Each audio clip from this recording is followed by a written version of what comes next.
Hey everyone, what's up? It's Keith in the Hills, and today I'm playing Dark Souls 2. And there's this one particular boss that I had an extremely difficult time beating in my first playthrough, and that is the Ruin Sentinels. It's actually a boss where there's three of these, I don't know, these skinny guys walking around, and basically they beat the hell out of you if you don't know what you're doing.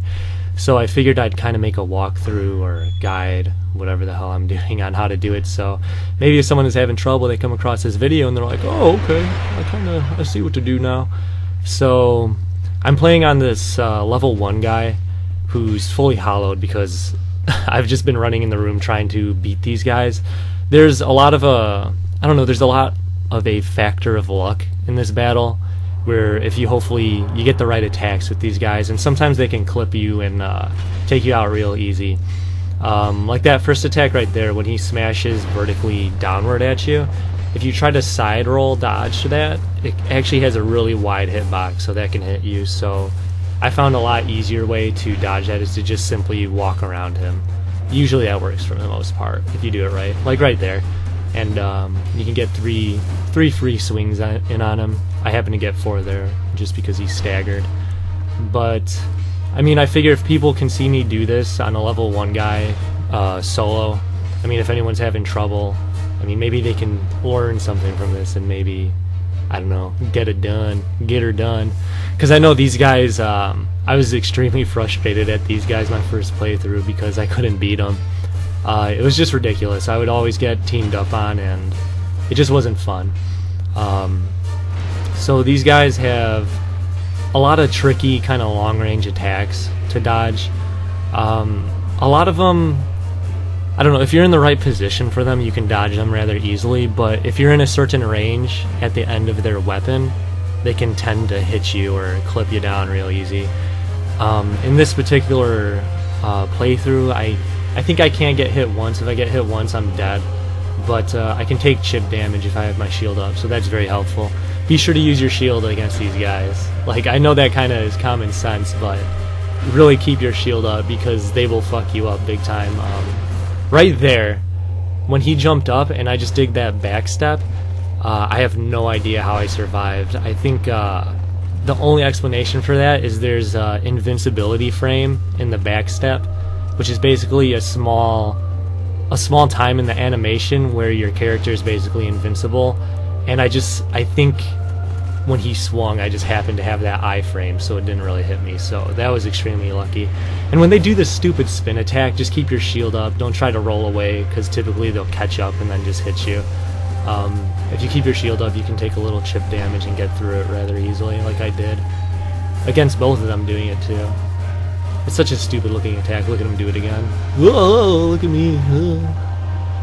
That jump attack is very dangerous. I found it really helpful to try to roll forward underneath them to prevent that from, totally killing you.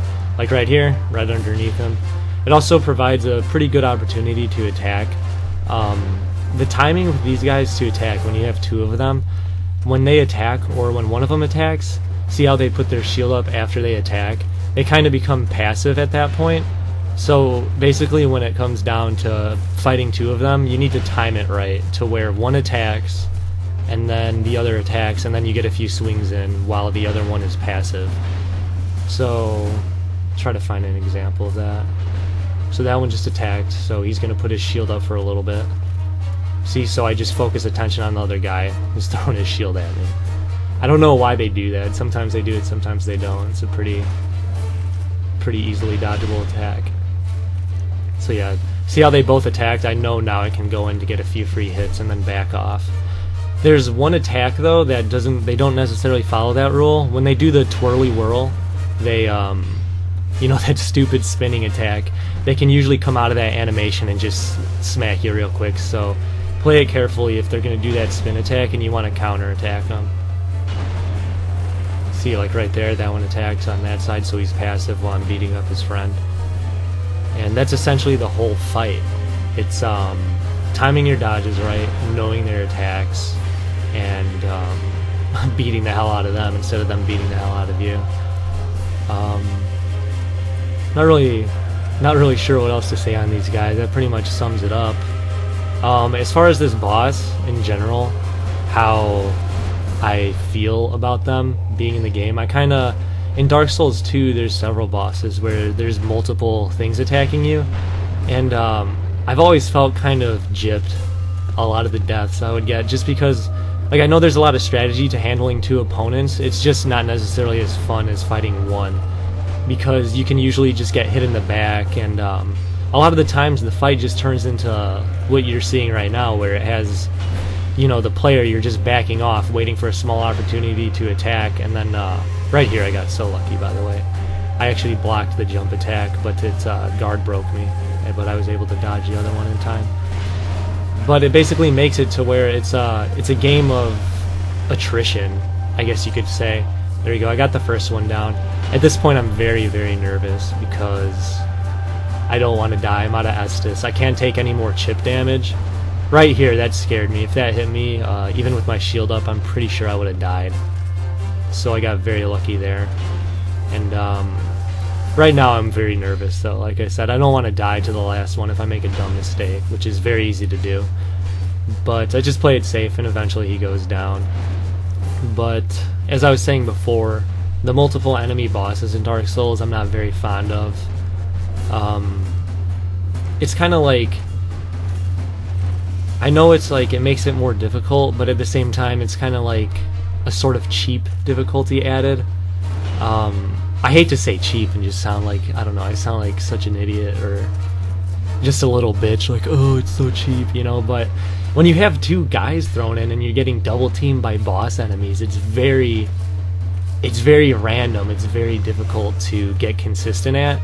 And in Dark Souls 1, like, for example, say the Gaping Dragon, if anyone's familiar with that boss, it's not particularly difficult, but going by how Dark Souls 2 did things, basically imagine 2 Gaping Dragons in that room you fight them in. Like, that's kind of their idea of upping the difficulty. But yeah, anyway, there we go, he's dead, and I'm just standing there. Thanks for watching, guys.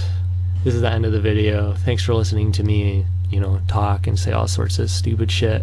Hopefully you guys liked it. But good luck out there killing these guys, because they're a bunch of fucking assholes. Bye-bye.